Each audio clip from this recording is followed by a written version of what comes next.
start that up. We are running live now, so wait for the pitch to come up. Does it look bright? Or just It doesn't look too tough. I don't know. It just looks off to the side. Okay, we'll do the press conference for the 4 hours of Monza, and the three members of the winning crew for the first time in ELMS history, the first win for Panis Racing, the first time a French team has been on the podium since Portimao 2019. But after 4 podiums since 2016, Panis Racing, or Panis Bartis Competition as it was before, now they're on the top sets of the podium. Guys, congratulations. What a brilliant day. A very hard race. Julian, you started the race. As I've said, this is the first press conference we've done together since Bahrain 2017 when you won the LMP2 WC title. So how does that feel? How does this feel compared to that day? That's crazy because the team deserve a lot. We were sometime on the podium. The level of the ELMS is just crazy, even in front of the WEC. So I'm really happy for the team. We struggled a bit in the quali, but we had some stuff on the race. We avoided the traffic. We had sometimes to battle a lot. But at the end, we are here, and we had a bit of luck today. We have not so much luck with the puncher in Paul Ricard. I think we could do podium like every race, but now it's the first win of the team. And I'm really happy for them, really happy for me also, and my teammates. I really want to say thank you to all of guys. They give me so much information, so much stuff to get this win. So I'm really happy for that. Obviously, as you say, you had a bit of luck, and that's all about racing. What racing is all about. The safety car, obviously, that played into your hands quite well. How much did it play into your hands? Because obviously the guys turned you around really quickly, and you got out again.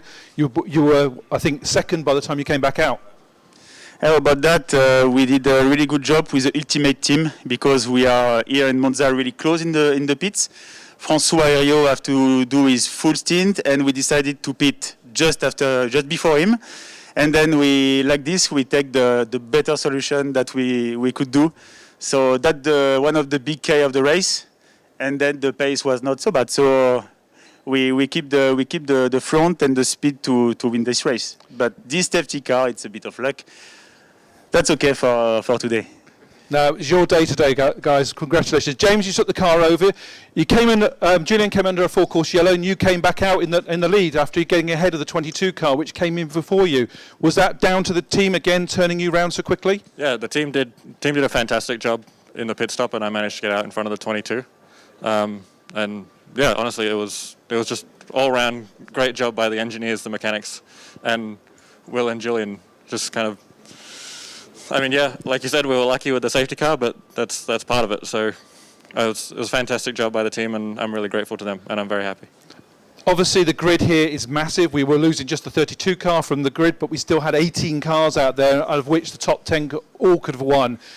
This LMP2 grid is probably the most competitive in the world, you'd say? Oh, 100%. I mean, WEC has quite a few good cars, but I feel like we have more cars that are very close. So it's definitely very hard to get race wins and podiums because if you're even a little bit off your 10th or 11th, it's really difficult here in ELMS. Will, you took the car over. I think you had to use all your experience to keep Tom at bay. I think you were controlling it, but he was gaining, and it was looking quite exciting from where we were sitting. But what about from where you were sitting? Yeah, for sure. I mean, firstly, we managed to make great pit stops today, so I knew the gap was around 10 seconds when I got into the car, and I knew that they had strong pace behind us. We've got quite a bit of experience on the good years now, and I know how to handle them over a double stint. And as you say, it was more trying to control the gap and make sure he didn't get within a few seconds when he could then tow up behind me. So in the first stint, I was getting a bit unlucky with traffic, but then I know in the second stint it was the reverse. And then Tom struggled a bit more in traffic, and I could get some clean brakes. So overall, as you said, we needed to just control the gap. We had good pace, and we could manage to do that. So just so happy for everybody. I've been with the team now for 4 years. Same with Julian, and we work hard.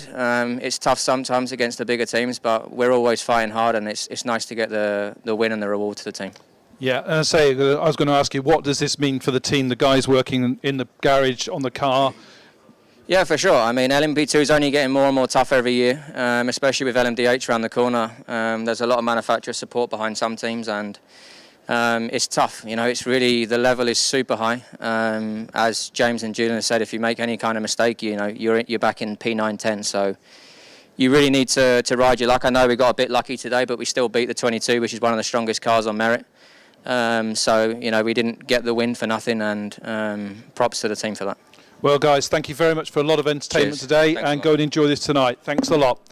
And we'll now move to our LMP2 Pro-Am winners for the second time this year, the number 25 G-Drive Racing Oris Gibson.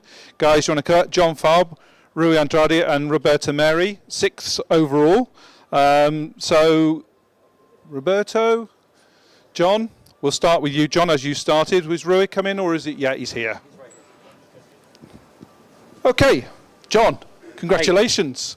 14th on the grid, so a bit further back than you probably would have liked, but talk us through your how did you stay? Did you stay out of trouble? More to the point. Yeah, I mean, I think for us it was a difficult week. We were struggling with the car. We made a lot of changes overnight. In the warm-up, I was able to get a handle on the car and felt that it was better. And I knew starting P14, the biggest thing I needed to do was come out of the first chicane out of trouble. And we were able to do that and put our head down and keep pounding out.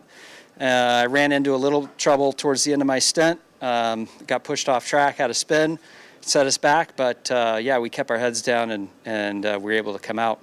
How did you fare under the safety car and the full-course yellows? Because obviously there was a few of those caution periods we had.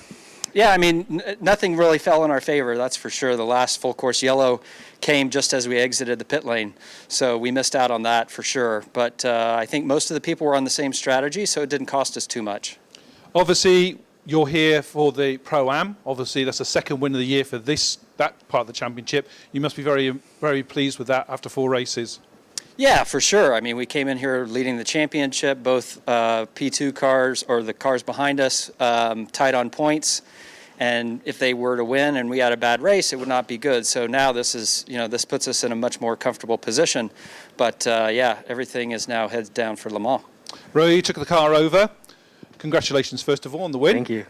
How difficult was it out there? Because obviously the traffic here, 42 cars. Okay, Monza's wide and it's long straights, but how difficult is it negotiating all the traffic?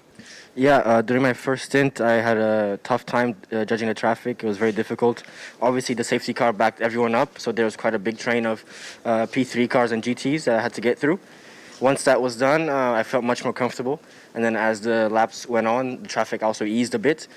I had a lot of pressure the whole stint from Team Turkey and from Ultimate, which are direct competitors in championship. So I knew it was important to keep track position. And luckily, through my last stint, the last few laps of my stint, I was able to pull a good enough lap on Team Turkey so that Roberto kind of managed to come out in the lead into the final stints. Roberto, you took over the car. You were having a great battle there with the 34 towards the end. Same question for you. How difficult when you've got somebody like Charlie Eastwood following you closely, but you're also having to negotiate the LMP3s and GTEs as well? Well, I took the car after Rui, and I must say both of them, they have done an incredible job. From where we started, 14 overall, we found an issue on the car yesterday night that probably caused us the lap time through the weekend. And today, you could see both of them, John and Rui, were really fast on the car. Immediately, John makes some place in the start, and luckily someone pushed him out of the circuit that cost us around 15 seconds. Then Rui managed very well, as he said, to keep both Turkeys and the other car behind him, and then I took it over, and I knew I had this car behind, but to be honest, I was really relaxed. It was more my engineer telling me the gap to the car behind than me, you know. I was relaxed until when I see him in the mirror, then I will think about it, but now I don't really care about him, you know. I was trying to make my race.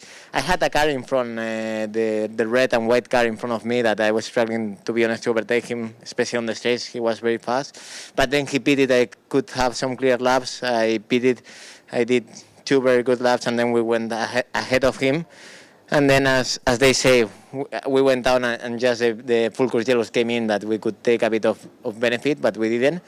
But yeah, and then just keep the pace there. It was easy. It was more the fight with Ben Hanley on the car behind, but he was 2 laps down than to the Turkish car. I was more afraid of him than to the Turkish. But yeah, it was a good race for us, and finishing P1 there was our target from where we started. I think I am very happy of these 2 guys on the team today. As I say, 2 wins from 4 races. Great job, guys. Go and enjoy this tonight, and we'll see you in Spa in a couple of months' time. Thank you very much indeed for your time today, and great entertainment. Thank you. And we'll do our LMP3. I think they're our LMP3 winners. I think they're coming up now.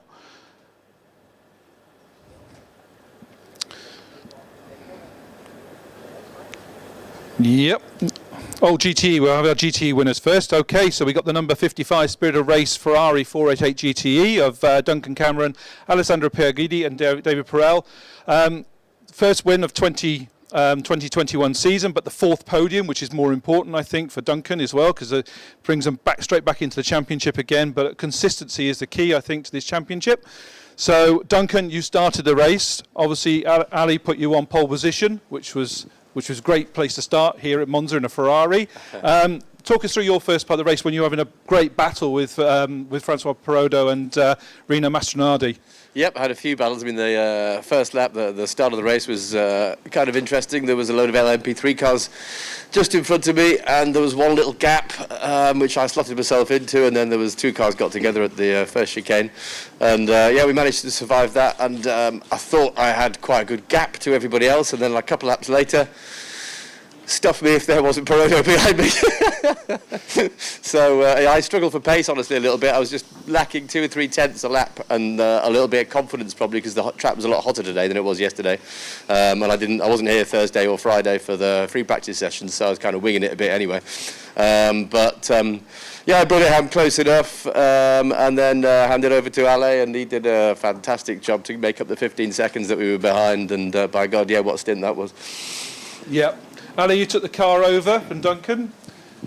Great job. You put it on pole. Took it, and you were. I think you were from 3rd up to 1st with some brilliant battles with the other Iron Lynx Ferraris going on. Talk us through your part of the race. Yes, to be honest, I enjoyed my stint. It was quite nice. The car was amazing. Honestly, it was really well to drive. It was nice to drive. So yeah, of course, guys did an amazing job like always, even in the pit, where we gain every time. And yes, I was able to close the gap and went on the lead in the last lap before pitting. And then the rest is made by the F Corsa guys crew, and we went out in the lead, and David did an amazing job in the last stint and was able to managing to stay in the front and to achieve this victory. It's fantastic for me as Italian in Monza, so I'm really happy about this. And finally, we can dedicate this victory to Matt, that is not here, unfortunately. This is for him. I'm sure Duncan will agree with me. You can have this one. We'll have tonight, all right, when we the football. Yeah, let's see how it's going. David, you took the car over. I think you had an hour's worth of a Ferrari filling your rear mirror with Miguel Molina.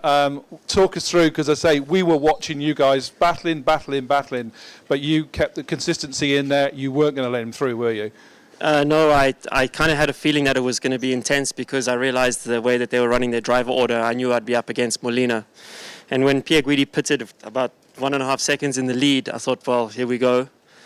Ferrari factory driver behind me, so let's see how it goes. But everything worked well. I didn't quite have the same pace as Ale and Molina, but I was able to stay in front. Track position helps when lap cars are coming through, because they always get the guy behind you first, which gives you a small gap, gives you some breathing space.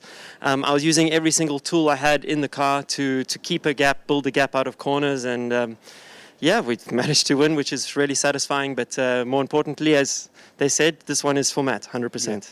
Yeah, definitely. As I said at the beginning of this, you've been consistent all year with podium, but to get a win, especially here at Monza, it must be quite satisfying. Yeah, it's very, very important. And in my mind, we're fighting for this championship. We've been competitive and come close within seconds in the last 2 races. So when we were on pole position, I said to Duncan, I'm like, Duncan, first I would take it easy, but we're a really good chance here, and we proved that to be true. So, well, guys, go and enjoy us tonight. We'll enjoy the football as well. All right. And have a good one. We'll see you in Spa. Thank you. All right. Thank you very much. And we've got finally our LMP3 winners, the DKR engineer in Duquesne. Just wait for Ali to have his picture done. And for the second time this year, the DKR engineering, Laurence Hoare, with a new teammate and on his debut, Mathieu de Babel. We'll talk to you first, Mathieu. Pick up the microphone. Come stand a bit closer on the thing for you. Fantastic result. You know, you must be, it's only your second car race as well, and first time in the LMS. You must be ecstatic standing on the top step of the podium here at Monza. Yeah, it's really, really cool. My teammate do a great job. I mean, he just fucking fast. And no, for me, that was a great day, a great weekend. We are just the fastest for this race, and it's really, really cool. I don't think you need to downplay your role too much, because that last stint with Wayne Boyd, who's the reigning champion, you know, let's not play that down. You kept him at bay. He was trying to chase it down. You brought the car home. So you must be, when you took the checkered flag, how relieved were you when you saw the checkered flag? Just happy. I mean, I don't have word for this, but yeah, just happy, and I just want to thank the team. Well, Laurence, we'll talk to you now. Tell us about your teammate. Come on, he's done a good job, hasn't he? Yeah, Mathieu did a really amazing job this weekend. I mean, he came here, he drove LMP3 just one time before. Was a bit of a jump into cold water, I guess, for him. But he kept his head down, and as you already said, the last stint was really amazing, keeping Wayne in distance. Yeah. Let's talk about your part then, because obviously you did a little bit as well to make this victory come through. So talk us through, because obviously you took over the car in the centre stint. How difficult it was, because you also had, as well as the challenges around you with your LMP3 cars, you also had the LMP2s and the GTEs to contend with as well, didn't you? Yeah, I mean, this year I have to say is a lot, I don't want to say easier, but a lot better, with the LMP2s a bit downgraded. So I think the field is a lot more homogeneous this year, which makes it easier for us to handle them. But for the rest, I think my pace was pretty good today. Thanks a lot to the car, to the team, because the car was just amazing today. I loved every lap, and it was easy to be that quick today. Obviously, the Le Castellet win was the first for DKR in the European Le Mans Series. Obviously, 3-time Michelin Le Mans Cup champions, but this is 4 times. 4. You're right. Sorry, 4. You're right. 2 for you, and yes, you're right. 4. Sorry, but obviously that was the first one. This is the second one. Was this sweeter, this one today, than the one in Le Castellet? You know, it's always great to have a first win, but it's also always really, really nice to have a bit of a confirmation that it was not just a one-hit wonder. And I think now we can really show that we are in the contention for the championship. So I'm really happy with how the race went, how the whole weekend went, with again pole position and race win. So it feels really good right now. Well, go and celebrate this second win with Kendi and the guys downstairs, and go and enjoy this, and we'll see you in Spa in a couple of weeks. Hopefully we'll see, a couple of months I should say, and hopefully we'll see you again, because what a great debut. Thank you very much indeed. Cheers, guys. Thank you. And that's it for our press conference here at Monza. Thank you very much indeed.